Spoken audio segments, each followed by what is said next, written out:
बिस्मिल्लाहिर्रहमानिर्रहीम। अस्सलाम वालेकुम नाज़रीन, आप यूट्यूब चैनल देख रहे हैं। मैं इमरान खान हूँ। अभी एक नया बयानिया बनाने की कोशिश की जा रही है और चीज़ें मैं आपके साथ शेयर कर देता हूँ। एक आधे वीलॉग में और ज़रा थोड़ा-सा आप बर्दाश्त कर लें, उसके बाद ये ऑडियो ठीक हो जाएगी और चीज़ें बेहतर हो जाएंगी इंशाल्लाह। जो बयानिया नया बनाया जा रहा है वो ये है कि जनाब नवाज़ शरीफ साहब अब चाहते हैं कि इमरान खान साहब बाहर आ जाएँ।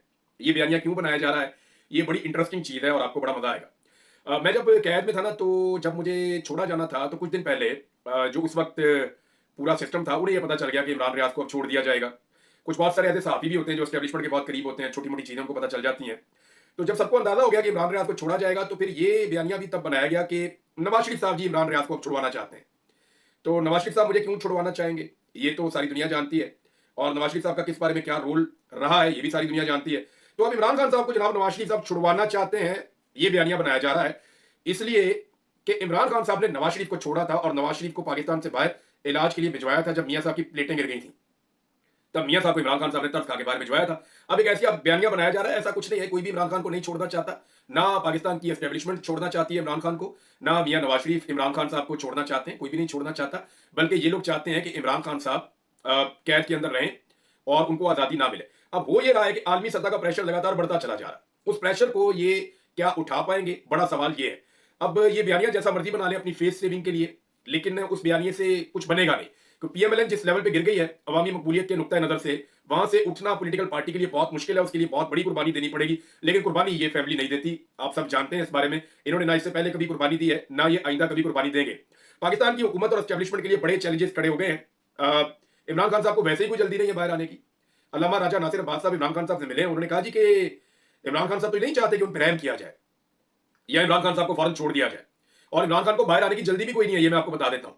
इस वक्त पाकिस्तान का जो निजाम है उनको जल्दी है कि इमरान खान के साथ जल्दी जल्दी डील किया जाए, जल्दी जल्दी मुज़ाकरात किए जाए, मुज़ाकरात के जरिए कोई फेस सेविंग निकाली जाए और इमरान खान को ऐसे बाहर निकाला जाए कि बाकी जो स्टेक होल्डर हैं उनका बड़ा नुकसान ना हो, या इमरान खान साहब अद खुद बाहर ना आ जाए। अब सिस्टम के पास दो रास्ते हैं, या तो वो इमरान खान साहब को बाहर खुद लेकर आ जाए, उनसे बातचीत करें, कोई रास्ता निकाले और इमरान खान साहब को बाहर ले आए, या सिस्टम के पास दूसरा एक रास्ता यह है कि फिर वो इंतजार करे और इमरान खान साहब खुद बाहर आ जाए।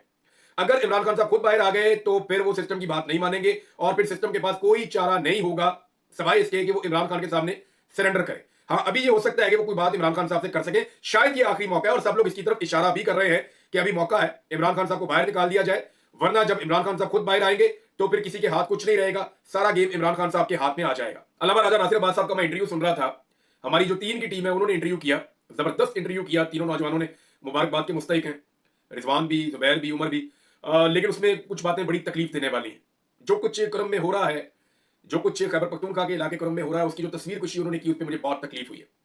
हम सारे इसके लिए रिस्पॉन्सिबल है कि हम ज्यादा आवाज नहीं उठा पाए। पाकिस्तान के मीडिया ने तो गुनाह कबीरा किया, हम लोग तो फिर भी सोशल मीडिया के ऊपर इस पर आवाज उठाते हैं, लेकिन पाकिस्तान में जितना कत्लेआम, जितना जुल्म हुआ, उसके ऊपर आवाज ना उठा के पाकिस्तान की मीडिया ने वाकई में गुनाह कबीरा किया, जो उनकी जिम्मेदारी उन्होंने अदा नहीं की, सिर्फ अपनी बका के लिए, सिर्फ इसलिए कि जनाब उन्हें हुक्म आ जाता है कि आपने ये खबर नहीं दिखानी।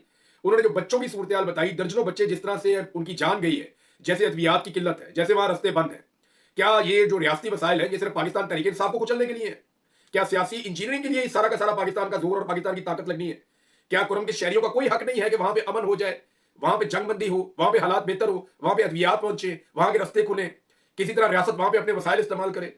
लेकिन ऐसा लगता नहीं। और एक ऐसी चीज जिसे कंट्रोल किया जा सकता था टाइमली, उसको टाइमली कंट्रोल ना करने के नतायज हम देख रहे हैं और वहां के लोग भुगत रहे हैं। अब हुआ यह है कि हुकूमत के लिए एक बहुत बड़ा चैलेंज है, पाकिस्तान की एस्टेब्लिशमेंट के लिए भी एक बड़ा चैलेंज है, क्योंकि पाकिस्तान की एस्टेब्लिशमेंट आलमी सतह पर अगर आप देखें तो एक नन्ही मुन्नी एस्टेब्लिशमेंट है। ये तो बड़ा आसान है कि पीटीआई के पुरअमन शहरियों को यहाँ पे जो है वो निशाना बनाया जाए, लोगों को जबरी तौर पे पाकिस्तान में लापता कर दें। नहत्ते लोग हैं, क्या कर सकते हैं? लोगों को गोलियां मार दी जाए, नहत्ते लोग हैं, क्या कर सकते हैं? लोगों को जो है वो टॉर्चर किया जाए, नंगा किया जाए, करंट लगाए जाए, हजारों लोगों को जेलों में भर दिया जाए, ये यहां किया जा सकता है, आसान है, मुश्किल नहीं है। लेकिन इंटरनेशनल एस्टेब्लिशमेंट जब मुकाबले पे आती है तो फिर पता चलेगा कि कौन किसको टक्कर देता है। क्या वहां पे पाकिस्तान की एस्टेब्लिशमेंट तसादुम कर सकती है? ये एक बड़ा सवाल है। आलमी सतह पे कुछ डेवलपमेंट्स हुई है, मैं आपके सामने रख देता हूं। मैंने आपको पहले कहा था, मैंने आपको पहले दिन कहा था कि फौजी अदालतों से जो फैसला आया है, एक तो मैंने मजम्मत की थी, मैंने ये कहा था कि यूनिफॉर्म वाले बंदे को कभी सजा नहीं होती पाकिस्तान में, चाहे वो मुल्क तोड़ दे, चाहे वो आइन तोड़ दे, चाहे। उसके बाद आपने देखा कि मेरी कैसी भागदौड़ हो रही है उसके बाद, यानी मुझे आइडिया था कि ये बोलने का रिएक्शन आएगा, वो आया, कोई बात नहीं, फिर आ जाएगा। लेकिन मेरा सवाल ये था बुनियादी कि क्या यूनिफॉर्म के अंदर कोई मुल्क भी तोड़ दे, आइन भी तोड़ दे, कानून तोड़े, जो मर्जी करे, जो मर्जी जुर्म करे, उसको कभी सजा नहीं हो सकती। लेकिन अगर आपके जिस्म पे यूनिफॉर्म नहीं है तो फिर आपकी खाल भी उधेड़ दी जाएगी, अगर आप छोटी सी गलती भी करें, और आप गलती ना भी करें, आप सही को सही करने की भी गलती करें, या आप इख्तिलाफ राय रखने की भी गलती करें तो फिर आपकी ऐसी तैसी फिर जाइए इस मुल्क के अंदर। और मैंने ये होता हुआ देखा है, मेरे साथ हुआ है ये। लेकिन मैंने आपको उस दिन कहा था कि पाकिस्तान आइसोलेट नहीं रह सकता। हम एक ग्लोबल विलेज में रहते हैं, दुनिया ग्लोबल विलेज है। हमारी खबर फौरन बाहर और बाहर की खबर फौरन यहां पहुंचती है। हमने पूरी दुनिया के साथ मुआहदे किए हुए हैं। हमने बाकायदा तहरीरी तौर पर लिख कर दिया हुआ है कि हम इंसानी हकूक की खिलाफवर्जियां नहीं करेंगे। बहुत सारी ऐसी ट्रीटीज हैं जिनका पाकिस्तान हिस्सा है। पाकिस्तान को जो इमदाद मिलती है उसकी कुछ शराइत होती है, हमें उन शराइत को पूरा करना होता है। तो अब पाकिस्तान के ऊपर जो है वो बैकलैश आना शुरू हुआ है और इसके ऊपर बहुत सारे अब स्टेटमेंट्स हैं मेरे साथ। इसमें अमेरिका की जानिब से भी जनाब एक स्टेटमेंट आ गया। नॉर्मली जो बाइडेन इंतजामिया पाकिस्तान में होने वाली बर्बरियत के ऊपर, जुल्म के ऊपर कभी बोलती नहीं थी, वो खामोश रहते थे। लेकिन अभी जाते जाते उनको इस बात का एहसास हो रहा है और वो गोंगलुओं से मट्टी झाड़ रहे हैं और उन्होंने आहिस्ता आहिस्ता वो स्टेटमेंट देना शुरू किया ताकि कल को ये सारा रिजीम चेंज ऑपरेशन से लेकर जुल्म और फस्तायत का जो दौर पाकिस्तान में गुजरा है ये जो बाइडेन एडमिनिस्ट्रेशन के गले ना पड़ जाए। देखिए, अमेरिका में मेरी इत्तला के मुताबिक ये बहुत बड़ी डिमांड आएगी और बाकायदा इसके ऊपर इंक्वायरी की जाएगी कि पाकिस्तान की हुकूमत कैसे गिरी, पाकिस्तान के अंदर जुल्म और सितम का किस किस्म का बाजार गर्म हुआ, इमरान खान को कैसे अंदर किया गया, उससे कैसे इक्तदार छीना गया और किस तरीके से पाकिस्तान में पूरे एक इलेक्शन को ही बदल दिया गया। ये जो कुछ पाकिस्तान में मिलिट्री कोर्ट के अंदर ट्रायल हुए, किस तरह लोगों को सजाएं दी गई, इनके ऊपर पूरी एक इन्वेस्टिगेशन होगी और अमेरिका का रोल उसके अंदर आइडेंटिफाई करने की कोशिश की जाएगी। क्योंकि डोनाल्ड ट्रंप की इंतजामिया को जो बाइडेन इंतजामिया पे बहुत गुस्सा भी है। अमेरिका का स्टेटमेंट आया जनाब, सबसे पहले आपको वो पढ़ के मैं सुना देता हूं, इसको ट्रांसलेट कर देते हैं जनाब उर्दू में कि अमेरिका ने क्या कहा। ये जनाब अमेरिकी महकमा खारजा के जो तर्जुमान है मैथ्यू मिलर, ये नॉर्मली पाकिस्तान के मामला में कहते हैं इंटरनल मामला। हर दफा जब भी कभी सवाल हो रहा पाकिस्तान के अंदर ये हो गया वो हो गया, इंटरनल मामला, आप इसके अंदर नहीं बोलते। ये पाकिस्तान के अंदर ये हो गया, ये वो उनके आइन का मामला है, उसके अंदर नहीं बोलते। ये पाकिस्तान में वो गया, उनकी पार्लियामेंट का मामला, उनकी अदालत का मामला, उसके अंदर नहीं बोलते। तो हमेशा इन्होंने इसी तरह के बयान दिए। लेकिन अभी पता चल गया कि इनके जाने का वक्त है, तो गोंगलुओं से मट्टी झाड़ने का वक्त है। जो तर्जुमान अमेरिकी महकमा खारजा है उनका स्टेटमेंट आप सुन लें। वो ये कहते हैं कि अमेरिका को पाकिस्तान में 9 मई केसेस में 25 अफराद को फौजी अदालतों से सजाओं पर तशवीश है। तर्जुमान अमेरिकी महकमा खारजा मैथ्यू मिलर। और अगले स्टेटमेंट में वो ये कहते हैं कि इन फौजी अदालतों में आजादी, इंसाफ, शफाफियत और जरूरी अमल की कमी है। अमेरिका शफाफ ट्रायल के हक और पाकिस्तान के आइन के मुताबिक इंसाफ के अमल पर जोर देता रहेगा। ये स्टेटमेंट है जनाब मैथ्यू मिलर साहब का और इन्होंने ये स्टेटमेंट दिया। इसके ऊपर जो है वो ये ट्वीट है इनका, the United State is concerned by the sentencing of Pakistan civilians in a military tribunal and calls upon Pakistani authorities to respect the right to a fair trial and due process. ये जनाब इनका स्टेटमेंट है। अब इसके ऊपर जो है वो एक स्टेटमेंट और है जो मैं आपको पढ़ के सुनाऊंगा और वो स्टेटमेंट है रिचर्ड ग्रेनल का। यानी वो कोई मौका हाथ से नहीं जाने दे रहे। रिचर्ड ग्रेनल इसके ऊपर लिखते हैं, मैथ्यू मिलर को रीट्वीट करते हुए इसके ऊपर लिखते हैं कि यू आर लेट, कि आप देर कर चुके हैं। और ये बात सच है। इन्होंने कभी भी पाकिस्तान के अंदर जुल्म और फस्तायत के हवाले से अपने दौर में बात नहीं की। इन्होंने जबर पाकिस्तान में होने दिया क्योंकि रिजीम चेंज ऑपरेशन इनकी इंतजामिया का खासा था, इनकी वजह से वो हुआ था पाकिस्तान में। तो रिचर्ड ने ट्वीट करते हुए लिखा कि यू आर लेट, आप देर कर चुके हैं, and this is too little and too weak, और जो आपने कहा ये बहुत थोड़ा है और बहुत कमजोर है। यानी आपका ये स्टेटमेंट बहुत कमजोर है और बहुत थोड़ा है, बहुत कम है, आप पहले ही बहुत ताखीर कर चुके हैं। उन्होंने कहा स्पीक नॉर्मली, कि आप बस सिंपली अब ये कहें कि फ्री इमरान खान। यानी जो आप कर रहे हैं और कह रहे हैं पहले बहुत देर हो चुकी है, आपका मौके बड़ा कमजोर है इस मामले में, अब तो सिर्फ आपको यह कहना चाहिए सादा सादा कि इमरान खान को आजाद कीजिए। ये जनाब रिचर्ड ग्रेनल का स्टेटमेंट है। अब ये प्रेशर पाकिस्तान की एस्टेब्लिशमेंट पे है। देखें, इसको समझें। पाकिस्तान में रहते लोगों के साथ जुल्म और जबर करना आसान है, इंटरनेशनल एस्टेब्लिशमेंट के साथ टक्कर देना मुश्किल है, और वो बहुत मुश्किल है। क्या पाकिस्तान की एस्टेब्लिशमेंट अमेरिका के ताकतवर आने वाले रजीम के साथ टक्कर ले पाएगी? पाकिस्तान की मिलिट्री एस्टेब्लिशमेंट का ये रिकॉर्ड है कि इन्होंने कभी भी अमेरिका के सामने ना कहने की जरूरत नहीं की। अपना बड़ा क्लियर और स्टेट रिकॉर्ड रखा है कि जो अमेरिका ने कह दिया वो कह दिया, जो अमेरिका ने फरमा दिया हमने उसके ऊपर चलना है। ये कभी अमेरिकन ख्वाहिश के खिलाफ नहीं है, हमेशा अमेरिकन ख्वाहिश। उन्होंने कहा अफगानिस्तान में लड़ना है जी लड़ना है, रशिया को मारना है जी मारना है। अब जनाब तालिबान बहुत अच्छे हैं जी बहुत अच्छे हैं, अब तालिबान गुंडे बन के उनके ऊपर हमला कर दो जी ठीक है। अब जनाब तालिबान के साथ दहशतगर्दी की जंग लड़नी है जी ठीक है लड़नी है। अब जनाब आपने मौके बदल के तालिबान के साथ मुज़ाकरात हो रहे हैं, अब हमने ये कहना है जी ठीक है। अब आपने ये जो उन्होंने कहा हमने कहा जी बिस्मिल्लाह। हमारी मिलिट्री एस्टेब्लिशमेंट ने अमेरिका की हर बात को हमेशा माना है, तस्लीम किया। तो जनाब यहां पे क्या पाकिस्तान की एस्टेब्लिशमेंट टक्कर दे सकेगी? सवाल ये पैदा होता है। मैंने आपको बताया था कि दुनिया भर से रद्देमल आएगा, अमेरिका से, यूरोप से, हर जगह से। अमेरिकन रद्देमल मैंने आपको बताया। इसके अलावा अक़वाम मुत्तहिदा का भी एक रद्देमल है, और मिलिट्री कोर्ट्स में सिविलियन का ट्रायल मुनसिफाना ट्रायल के हक को नुकसान पहुंचाता है। इसमें शफाफियत, आजादाना जांच पड़ताल का फुकदान है। पाकिस्तान से मुतालबा है कि शहरी और सियासी हुकूक के बैनुल-अक़वामी मुआहदे के तहत अपनी जिम्मेदारियां निभाएं। ये स्टेटमेंट कहीं और से नहीं, बरतानिया से आ गया। यानी अमेरिका का मैंने आपको बताया, बरतानिया का बताया, यूरोपीय यूनियन का स्टेटमेंट पहले ही आ चुका है और वो वार्न कर चुके हैं जीएसपी प्लस स्टेटस के हवाले से कि पाकिस्तान के पास जो जीएसपी प्लस स्टेटस है वो खतरे में पड़ जाएगा अगर पाकिस्तान उन मुआहदों की खिलाफवर्जी करेगा जिनके ऊपर पाकिस्तान ने दस्तखत कर रखे हैं। और पाकिस्तान के अंदर जो है वो मिलिट्री कोर्ट्स के अंदर जो सजाएं दी जा रही है वो ठीक नहीं है। अब हुकूमत बच कैसे सकती है? देखिए, यूरोपीय यूनियन ने बोल दिया, अक़वाम मुत्तहिदा ने पहले ही बोल दिया मिलिट्री कोर्ट से सजाएं नहीं हो सकती सिविलियंस को। ये दो हो गए। वैसे ही मिलिट्री कोर्ट होती क्या होती ही नहीं है, फौजी अदालत तो कोई अदालत ही नहीं होती। तो अक़वाम मुत्तहिदा ने भी बोल दिया, अमेरिका ने भी बोल दिया, बरतानिया ने भी बोल दिया और यूरोपीय यूनियन ने भी बोल दिया। सबने कह दिया कि जनाब मिलिट्री कोर्ट के अंदर जो सजाएं उनको तस्लीम नहीं करते और वो ये पाकिस्तान से मुतालबा कर रहे हैं कि अपने मामला सीधे करो। अब क्या ये मामला यूं ही चलेगा और मजीद लोगों को मिलिट्री कोर्ट में सजा हो जाएगी? ये प्रॉब्लम है, इससे बचना कैसे है? बचने का तरीका मैं आपको बता देता हूं। हुकूमत के खिलाफ military court case justice Aminuddin की सरबराही में बेंच सुनेगा। अमीनुद्दीन आपको पता है ना, जिनको चीफ जस्टिस बनाना चाहते थे सब मिलकर।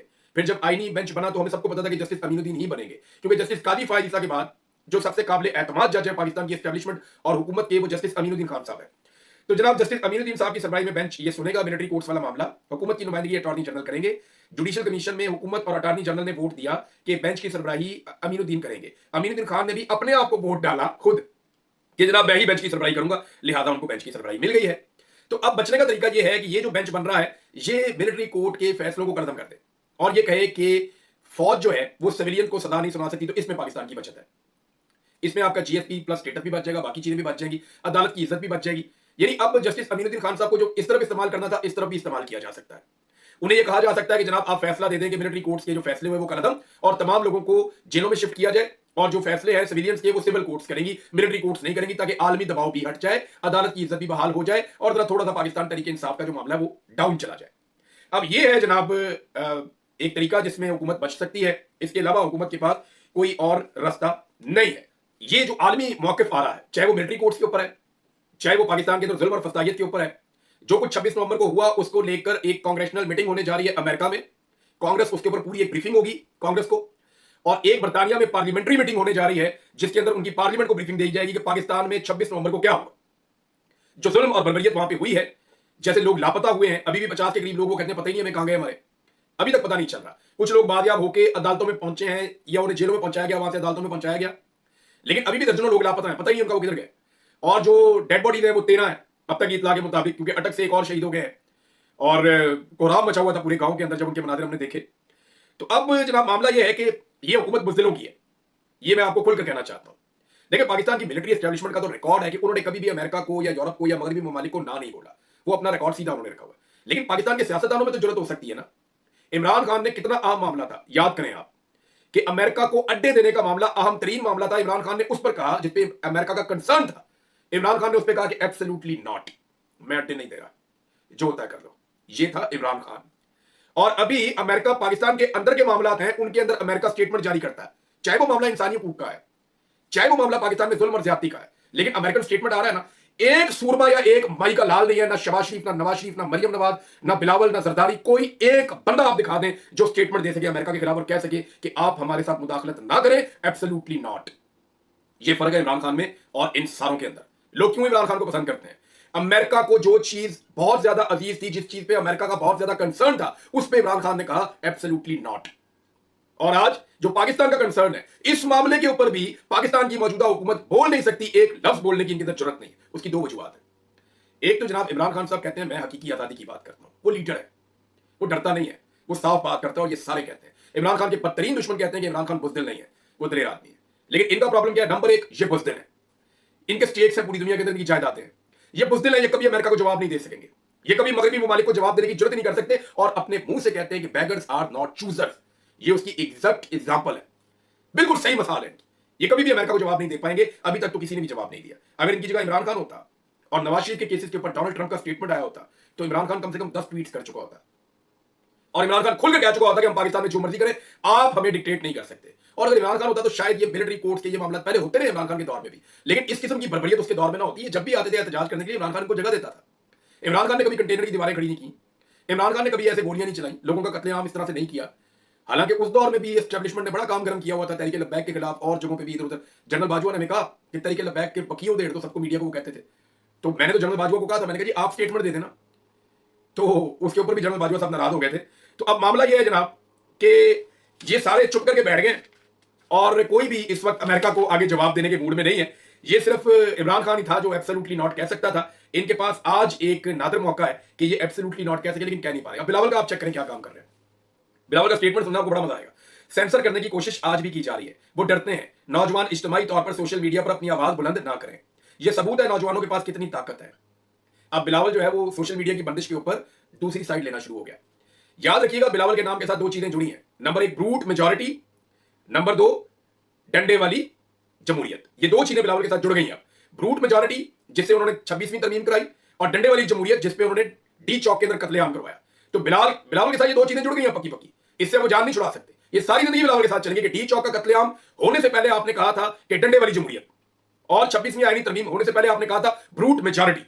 और अब ये कह रहे हैं कि सोशल मीडिया, और भाई सोशल मीडिया आप लोगों ने बंद किया है। आपकी हुकूमत है, आप हुकूमत के बेंचों पे बैठे हुए हैं, और आपने सोशल मीडिया को बंद किया हुआ पूरे पाकिस्तान के अंदर, क्योंकि आपकी उसके ऊपर दुर्गत बनती है। मुस्तफा नवाज खोकर ने कहा कि बिलावल ने बहुत पैसा खर्च किया कि सोशल मीडिया पे आगे निकल जाए, प्रोडक्ट ही नहीं बिकती, लोग मुंह ही नहीं लगाते। तो अब बिलावल जो है वो हीरो बनने की कोशिश कर रहे हैं, लेकिन दो चीजें उनके साथ जुड़ गई हैं, मैंने आपको बताया, और वो कभी भी इनसे दूर नहीं होंगी, ना तो ब्रूट मेजॉरिटी और ना ही डंडे वाली जमहूरियत। अब तक के लिए इतने, अपना ख्याल रखिएगा, अपने चैनल का भी।